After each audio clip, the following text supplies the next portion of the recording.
తెలుసు, కథ అని తెలుసు, కథలన్నీ కంచికే చేరునని తెలుసు.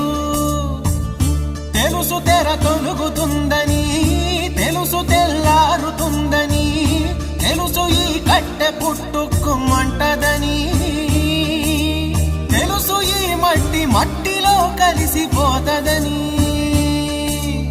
ఇన్ని తెలిసి ఇరకాటంలో పడిపోతావు ఎందుకని? మాయా